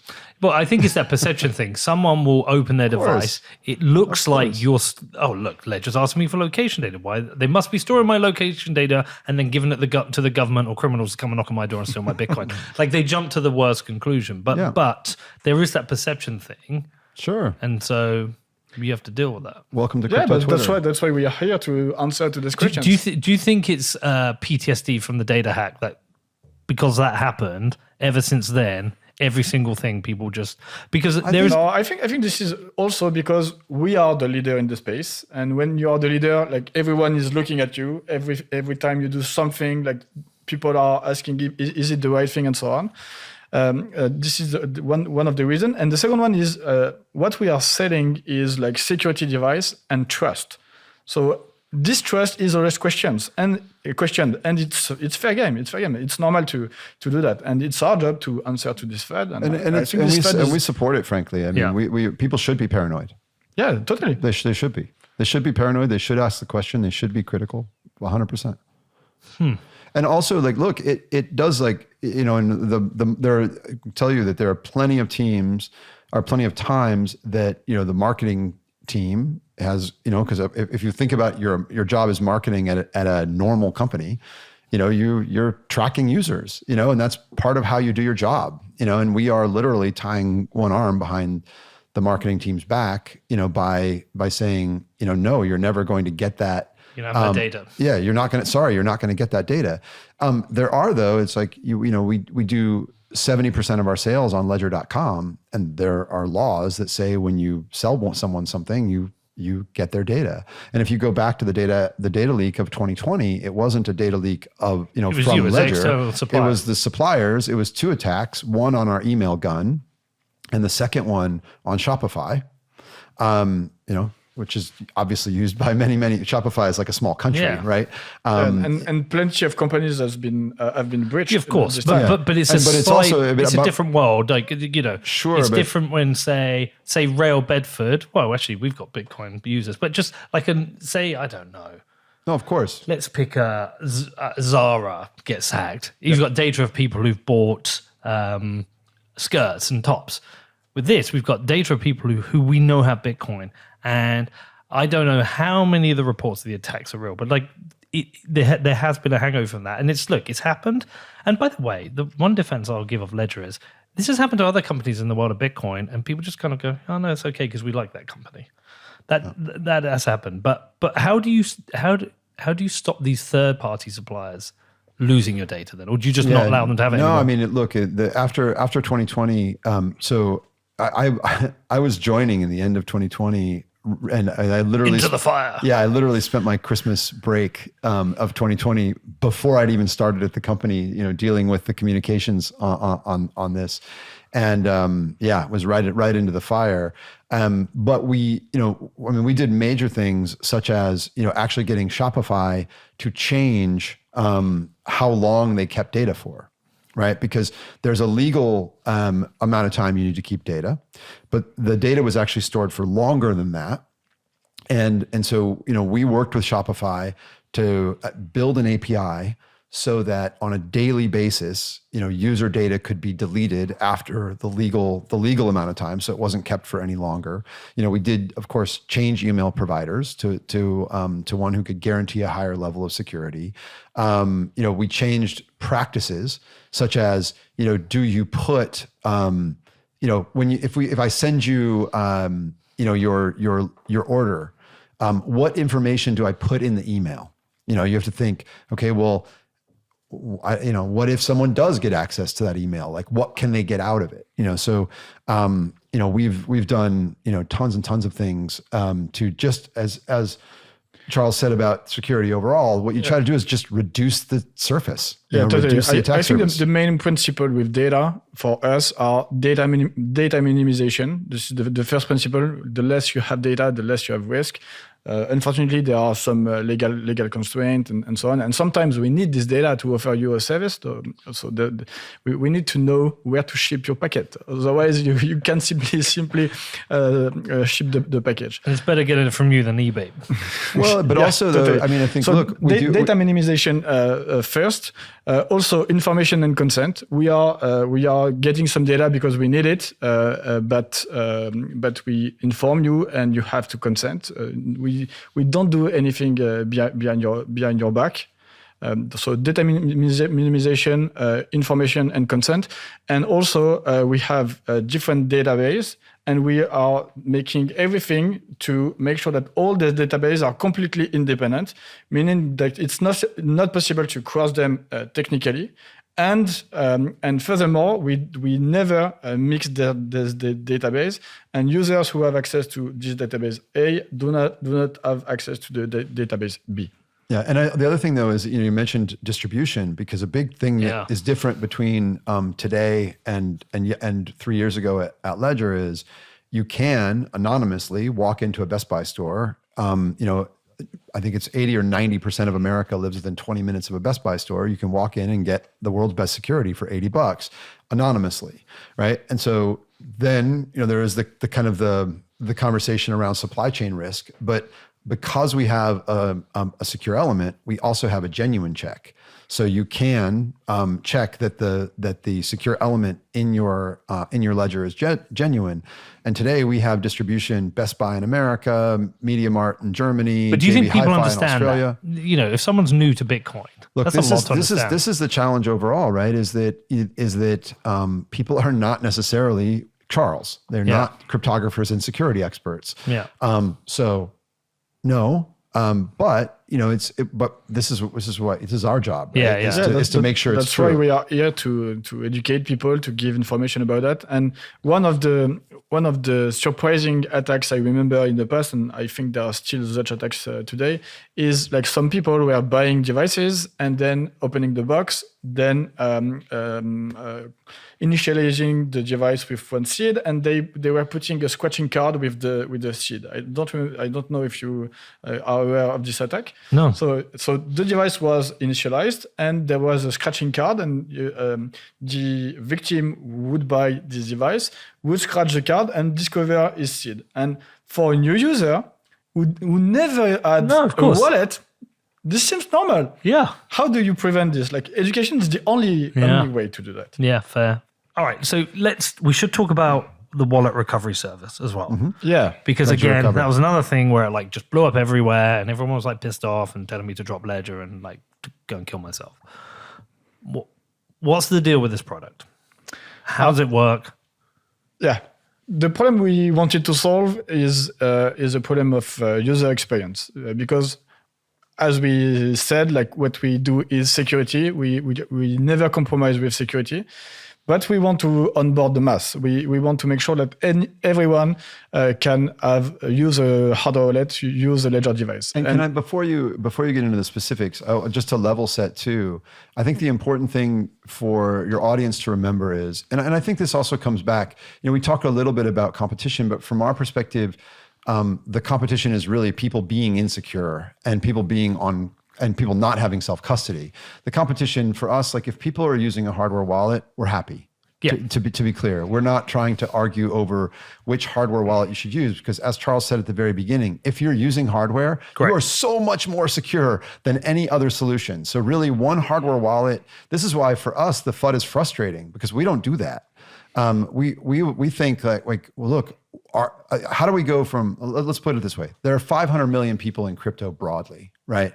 Probably 10 million people using hardware wallets, right? So for all of us, the real opportunity is to get more people into secure self-custody. The vast majority of people are on custodians, which we know have their own risks. There are a lot of people in insecure software wallets, and to us, that's the competition. Yeah. So I was just talking to someone who makes a hardware wallet earlier in the week. And what I said to them is I said, look, here's how you go from 10 million people in secure self-custody to 8 million people in secure self-custody. One hardware wallet bashing another one. That's how and FUD, and you just kind of scare people away from the whole thing. What we really want to do is to go from 10 million hardware wallets to 100 million hardware wallets. And everyone wins. And everyone wins. And really, whoever gets there, God bless. I'm happy. It's better for humanity if that's where we go. That's also the point of Ledger Recover, because what we hear all the time look, if you've been in crypto for 10 years and you are totally comfortable, with the operational security of your own private keys, awesome. Ledger Recover is not for you. But we know if we're going to go from 10 million people in secure self-custody to 100 million people in secure self-custody, we are the lightning rod for the horror stories. The story that we hear every day is, oh my God, I was moving and my ledger was in my car and I had the recovery phrase in the box with the ledger and everything in my car was stolen. Can you help me? Right. And how common is this? I want to tell you another story, and obviously we won't name because I don't even think we know. I don't know, but Charles sent me the screenshot of a LinkedIn conversation, yes. and the conversation goes like this: "Hi Charles, I run a company, and our company treasury is on a ledger, and there was some whole story about why the recovery phrases got thrown away, and we're two failed attempts into our PIN code. And this is our company money, and this is serious. So I need to know what options you have for me." And he was like, "Can you help us?" And no, I can't. I don't know your seed, and I don't know your PIN. And we have no way to extract the keys. And he was like, "You can tell me. I won't tell anyone." No, man, we simply can't. The next response was, "Okay, in the case that your response was, kind of a PR friendly response, like I need to tell you, like this is serious." It was sort of this like, we know you have a back door. So, please, like, I won't tell anyone. What can you do? And Charles, like, I think, sorry, you're fucked. No, Charles' response was, I'm sorry, our product is designed specifically not to avoid this. To avoid this. Yeah, but hold on. Who's put a company treasure on a single fucking hard wallet? Why are you on a multi-sig? Casa is there, Unchained is there. For the like a startup in Web3, it happens quite often. Well, Web3 people are idiots. Apologies. So then his next response was, what about some sort of physical attack? We can bring the device to you and sign NDA and sign an NDA. And Charles's response was, our team is trying every day, and right now we don't know how to do it. Hold on. If you manage to do it, would you then call them up and say, we found it? Probably, yes. You've got a day. And then we're patching it. Don't upgrade your firmware. This is the point. But so this is my point. Yeah. So these are the horror stories that we hear. Yeah. Right. So, but how regular are these? Here's another thing. What the reality? It happens quite often. Oh yeah, no. I mean, for me, every week. That we hear from somebody who would benefit from Ledger Recover. People are losing. I think there are more people who lost their seed than people who use Recover. I'm not sure, but I mean, look, think about the numbers. If there's 500 million in crypto, 100 million in Bitcoin, I don't know. You know the numbers better than me. There's, let's say there's 10 million people who have, hardware wallets. We've sold, 7 million, but we also know that a lot of them just sit on someone's desk and they don't open them. Right. So now down to how many people have good operational security. Are we talking about a couple of million people here? You know what I mean? And then maybe not. And Who knows? And we're all on crypto Twitter arguing about these couple million people. Like, what's our goal here? Isn't our goal to get more and more people into Bitcoin? So that for us is the motivation. The other thing that we know is that the vast majority of people have less than $50,000, right? So we're always having this conversation as if we're talking about a Bitcoin bag of 5 million, right? But the reality is that the vast majority of people out there have less than $50,000, not enough to be targeted, right? As Charles said earlier, and a product where optionally people could recover their seed securely is a great tool to get more people into crypto. Like that was the starting point for us. But then I'll let Charles describe exactly how it works, because I think the other part of it is the technical solution has been pretty celebrated by the security community. By the way, every time you say crypto, there's an angry Bitcoiner on YouTube right now going, fucking Bitcoin. I think that the thing and I think this is important, as Charles said, like, cryptography is the future of humanity. No, right? They think you're talking about shitcoins, man. Well, I mean, look, here's the thing. We have an internet, and now we have digital ownership. And I know. Ownership means not only Bitcoin, it means your identity. Yeah. And that's going to be important. I understand. And it's also a matter of freedom. Like if you only like Bitcoin, it's up to you. I have absolutely no problem with that, and you can use our device. It's the best device to secure your Bitcoin. We have the best support for the Bitcoin blockchain and so on.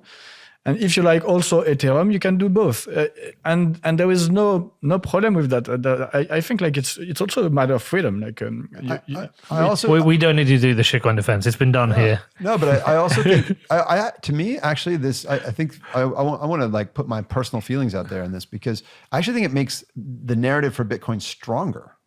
Because what you have is this technological layer which allows for digital ownership.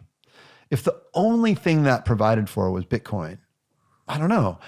It's actually, to me, then it's extraordinary that the story of Bitcoin, the narrative of Bitcoin on top of that, is itself something exceptional. Do you see what I mean? Like, to me, that no.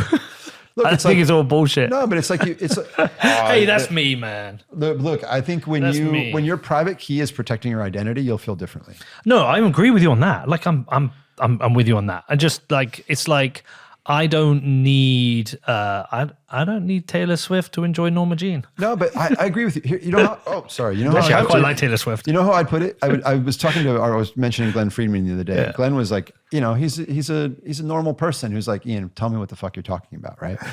And I said, look, if you said most of the music on Spotify is shit, you would be right. Yeah. Right. That doesn't mean music is shit. Right. So if you said most blockchains or most coins, which are not Bitcoin, are shit, you would be right. Right. But that doesn't mean that there No, won't, I'd be wrong. That doesn't mean that there won't be exceptions. I'd be wrong. I'd be all blockchains apart from Bitcoin is shit. I think that will probably in this case I disagree, and I think it's a bad idea to compare Bitcoin with Ethereum. They are completely different beasts. Yeah. Bitcoin is money. Bitcoin is store of value, and that's it. It doesn't do anything else. And this is the best thing to do that. Bitcoin has proof of work. Yeah, definitely. Ethereum is something completely different. It's a decentralized, trustable computer. It's not money. Like there is no. I think Ethereum is a centralized shit show.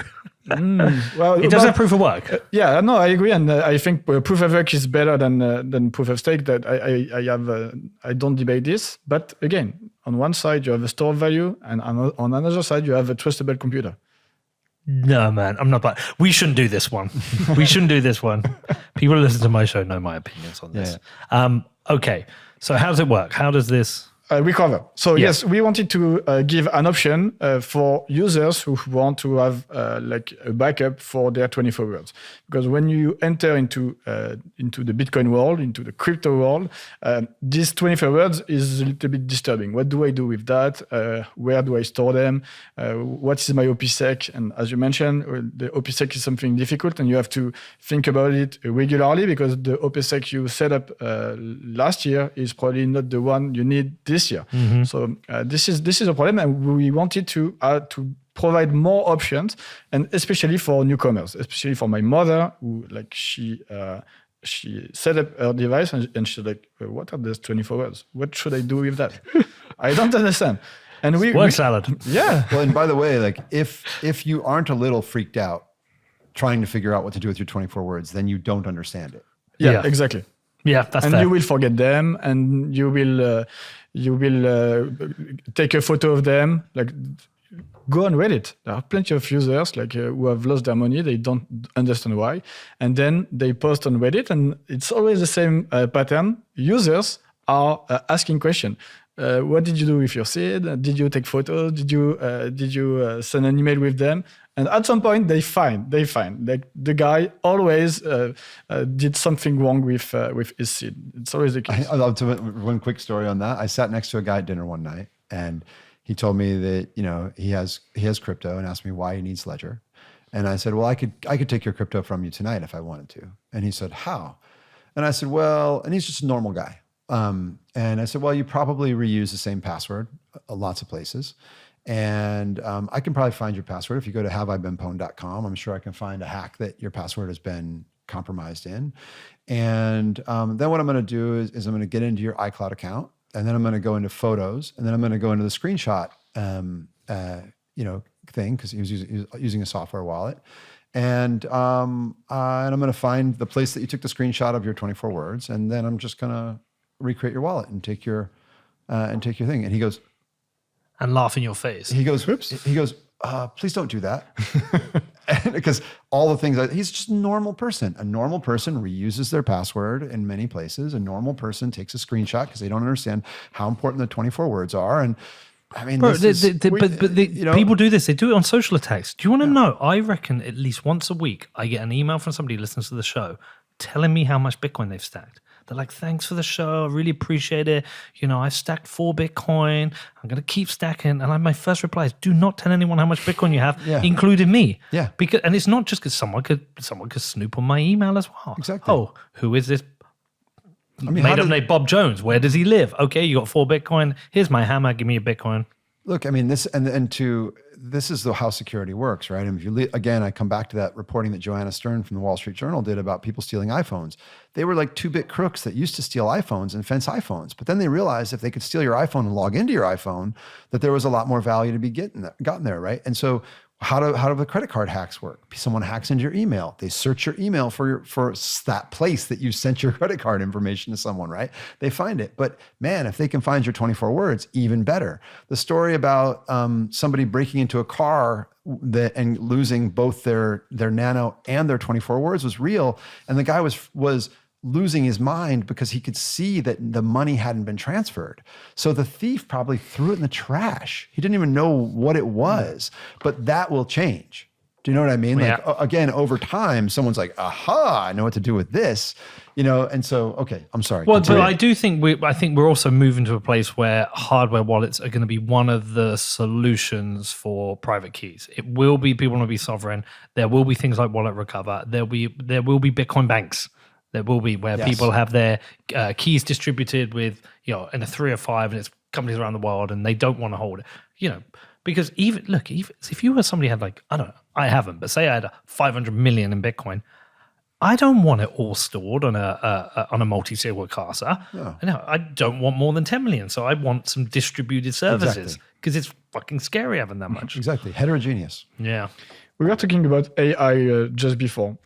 Think about that. Like an AI is able to, on a photo, to distinguish words and to read them. Like this is something quite easy to implement these days. Yeah.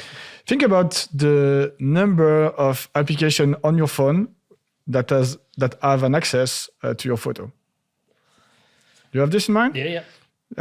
And you have plenty of these applications who are not crypto related, who are like a completely random application. I know where you're going with this. You're going to say when you start a software wallet and it displays those 24 words on the screen. Not even software wallet. Like imagine like one of these applications, like your favorite game that has an access to your photo for no reason.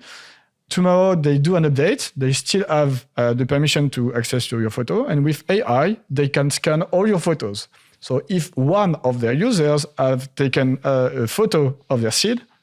Yeah, but that's you making a mistake. To the users, if you have taken a photo of your seed, you're a fucking idiot. Change your wallet now. Today. Yeah. Now. But look, we know that one, right? We're all clear on that. You shouldn't be taking a screenshot. But there's even the scenario where you create a wallet and it displays the 24 words on the screen, and it wants you to back those up to 1Password or wherever, to your Dashlane or something.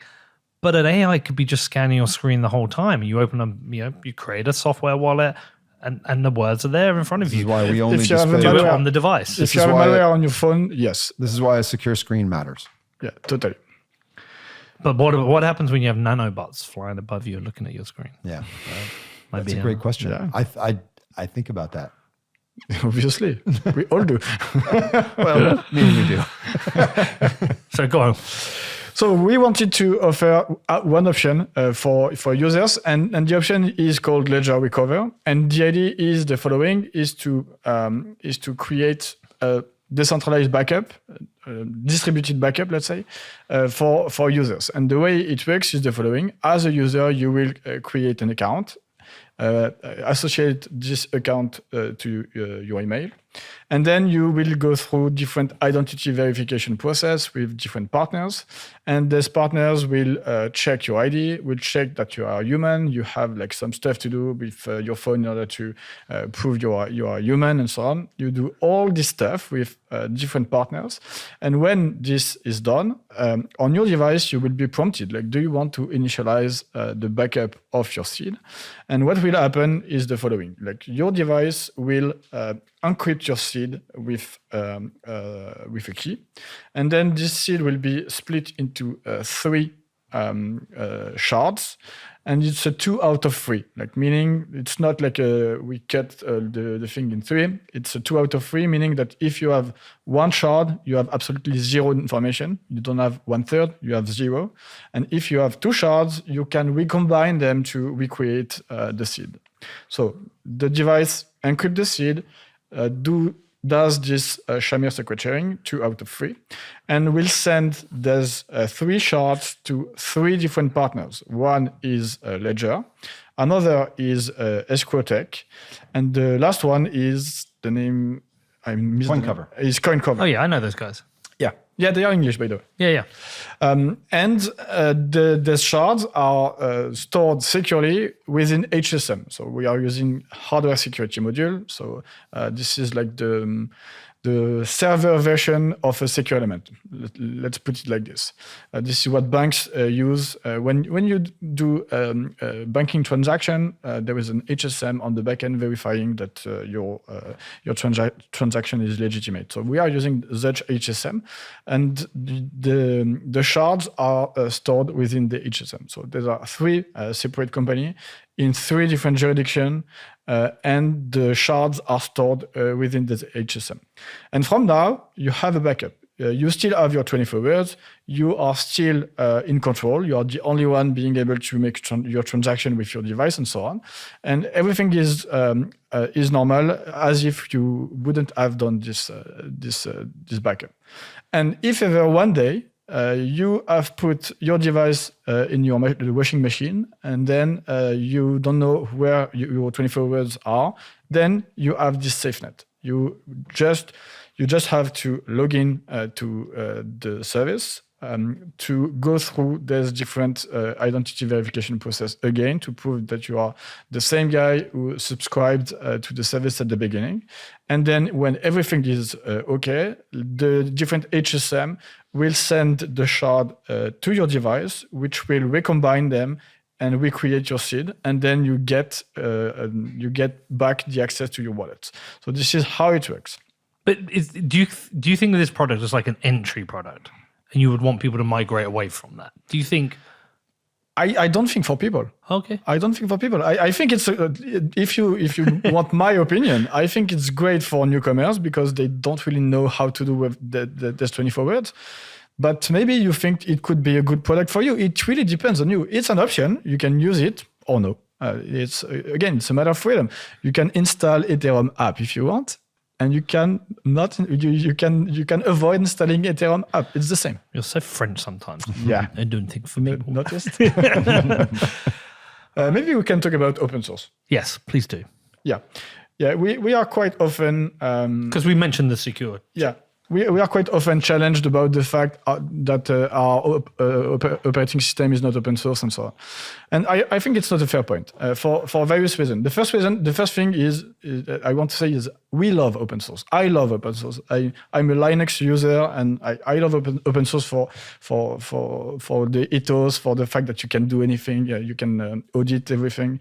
As I mentioned, I'm a hacker, meaning I want to understand how things work. So I love open source. I don't know if you know this about me, Charles, but before I bought any Bitcoin, the first thing I bought was the Mastering Bitcoin O'Reilly book, because O'Reilly was, that was what got me interested. But anyway, so I'm my shout background. out to Andreas Antonopoulos. We love you and we miss you, brother. And my background is O'Reilly books and open source. Miss you, Andreas. I'm an old Perl hacker. So we love open source. This is the first thing. But what we want to build is secure product. We won't compromise for security against anything. So that's why we are using secure element. We are using secure element because this is the most secure solution. This is out that exists today. If tomorrow there is another option, we'll see. But today this is the most secure solution. And when you do use this secure element, you have to sign an NDA with the provider. Why? Because there's a company, they have created this IP for 30, 40 years, and they have invested billions in improving the security of their product, and that was the case. It's not the secure element we have today are not the same that we used to have 5 years ago, 10 years ago, 15 years ago. They are investing a lot in improving security, and there are thousands of countermeasures inside secure element. I know this very well because I spent a bunch of time trying to break them. So it's incredibly difficult. And in order to protect their IP, they don't want that the people in general, competitors in particular, understand how does countermeasure work. Because this is the you're giving everyone the secret. You're giving them the keys to the castle to go and just copy them. Exactly. Pieces of the puzzle, maybe, more than the secrets. Yeah, exactly. And so this so we have to sign an NDA with them, preventing us to explain how their circuits work. we can explain how our code works. We can release part of our code, but there are plenty of our code that are leveraging their countermeasure, and their countermeasure are trying to detect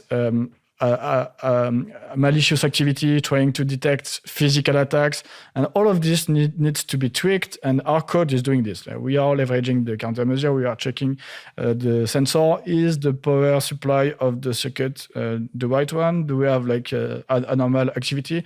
Is someone trying to send laser attack on the circuit? There are some sensors trying to check this. So there are plenty of such things, and our code is leveraging this. So all the code we have that is leveraging this countermeasure, we can't simply open source it. So what we are trying to do today is to split the part that are dependent on their countermeasure and this NDA from the part that are completely ledger dependent. And this is the path that we are where we are going. And what we did so far is open sourcing a big part of the operating system, open sourcing ledger recover to give more trust to the community, open sourcing all the cryptographic toolbox. And by the way, all the applications are already open source. You can have a look at the Bitcoin application. It's open source, and everything is there. So what we can't open source is what is chip dependent. And if you compare this choice to the others' choice, so first of all, we have the most secure chip that we can have to build our devices. Secondly, we have like integrity and authenticity guarantees. That means that the code that is running inside it, we know this is our code. There is no way for you to run malicious code. We have the application thing, but in terms of operating system, we are 100% sure. If you buy any other hardware wallet, you have no guarantee. The supply chain can do anything. You can load your own code inside it, and you have absolutely no guarantee to give guarantees on the integrity for the code running inside it. We are the only one with this genuine check thing because we have a secure element.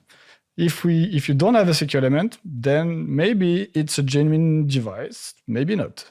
And by the way, if you hold on, did Coldcard just introduce a secure element? They introduced a secure memory, which is very different. Everything is running, all the operating system firmware is running in a general purpose MCU. Like this is the kind of MCU you find in your TV remote controller. Like this is general purpose MCU. You can do anything with that, including hardware wallet. With our circuit, you can do only secure stuff. Like you can find it in hardware wallet, you can find it in pay TV smart cards, in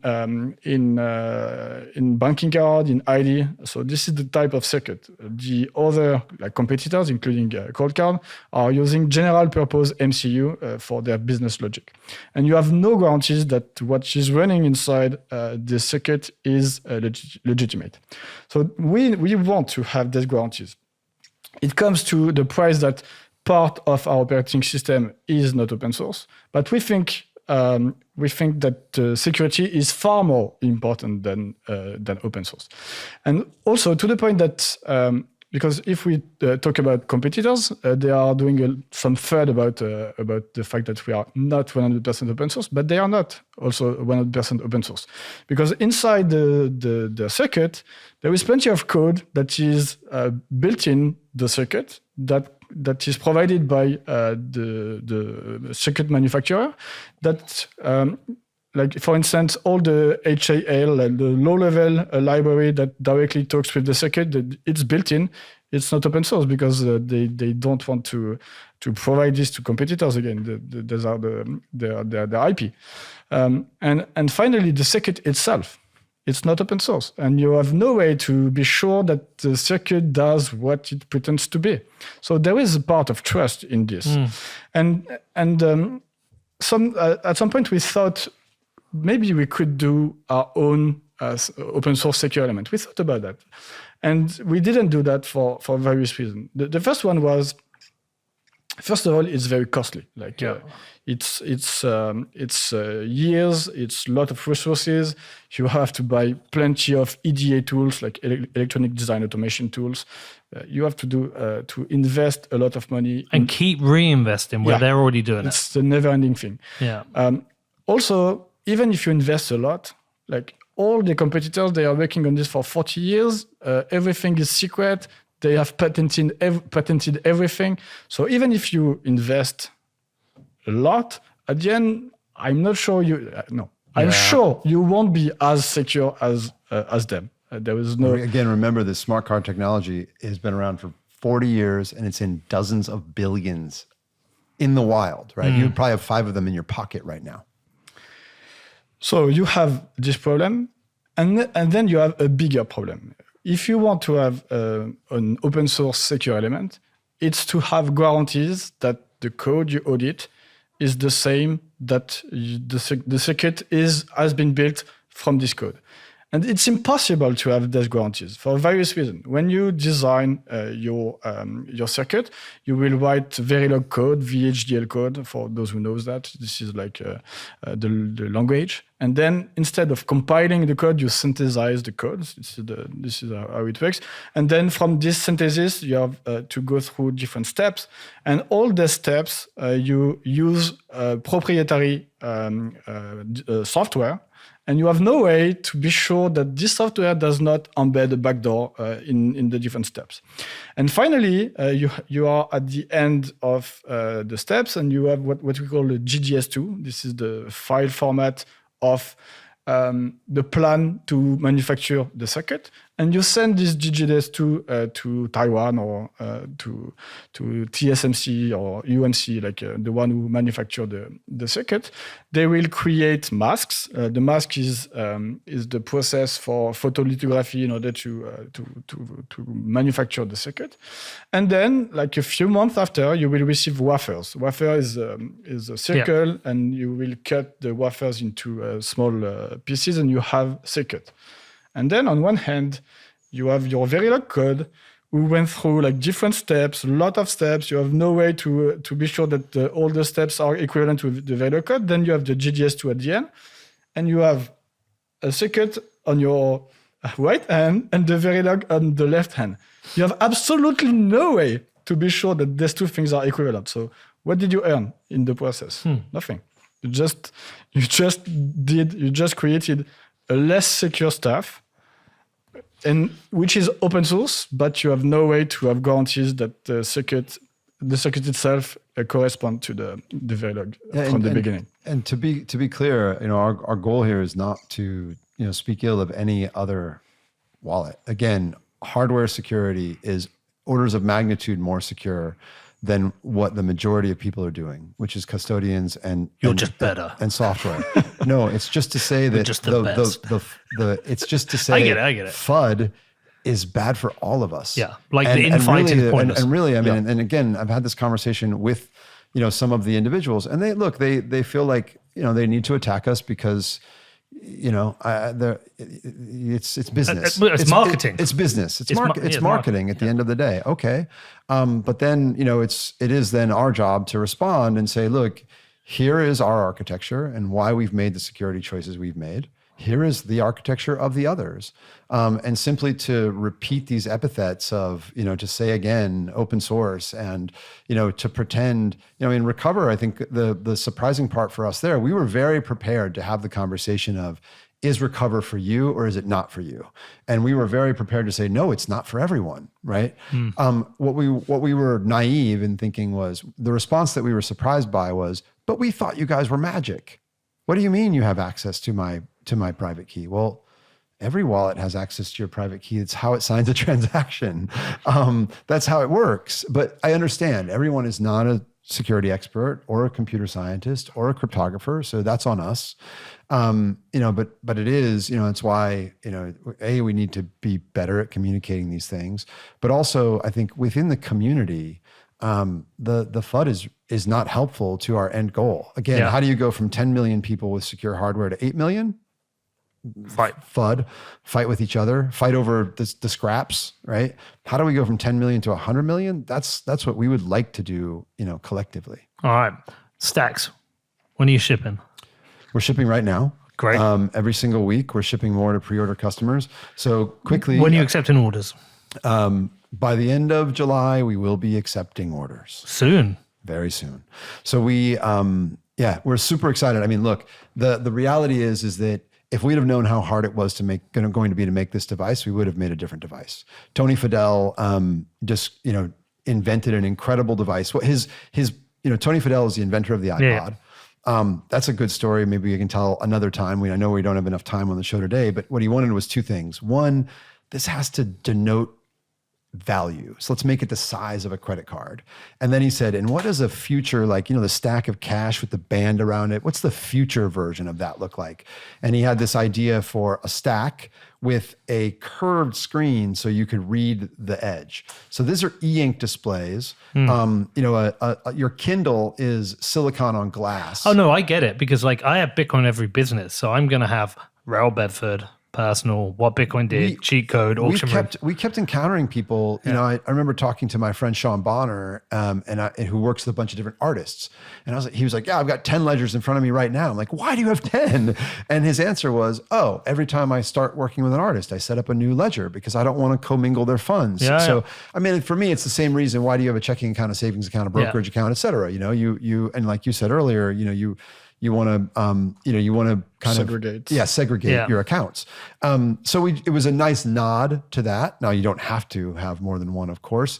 But the technology of the screen this is actually an organic material on plastic.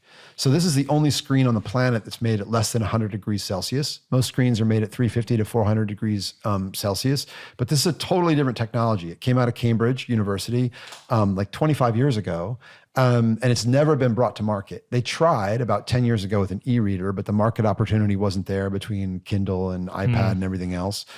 So this is the first time that an organic TFT has come to market. But we had a supplier who told us in November, no problem. We're good to go. We're going to have them in the market for you in March. And we made the mistake of believing them, and we announced it in December, and we took pre-orders. And then, March became May, and then May became, oh shit. And and the company stopped being able to fund the production. So we had to change suppliers in the middle. And I mean, to be honest, the reason I made this little mini documentary, which I hope people watch, it's about 20 minutes long, was because I was sitting with the CEO of E-Ink in Taiwan, and he said, look, you guys didn't just make a device, you guys changed the world of displays. He's like, 15 years from now, there will be AR glasses that use organic TFTs, and it will always be the case that Ledger were the first people to bring them to market. He actually started the dinner. He goes, organic TFTs are still unproven. And blood kind of drains out of my face because I'm like, I got one here, buddy. Yeah. He's like, until you guys ship, they're unproven. So we started shipping a month and a half ago about. We'll finish shipping these by the middle of August. The pre-orders, that is, the ones that we sold a year and a half ago. We'll start taking new orders at the end of July. All right. And we have another surprise for you when I see you in Nashville. Bro, I know what it is, and I can't talk about it. I will keep stum until Nashville. Am I seeing you in Nashville? Absolutely. I'm seeing you in Nashville. Where I'm seeing you in Nashville. You know what we're doing in Nashville. I know what you're doing in Nashville. All right. Well, listen, appreciate you coming in. Appreciate you coming to Bedford. Appreciate you taking my questions. I am still a Ledger user and a fan, and I drop Ari a message every time something happens, and she gives me her time, and we talk about it. And no, I love what you do. I think the product's great. So appreciate you. Appreciate you as a friend in as well. Going to get to know you now, Charles, but thanks for supporting. I think we're just lucky to be able to have a sit down with the future mayor of Bedford. Oh, man. Well, we will see. We will see. All right. Thanks for listening, everybody. Give me your feedback.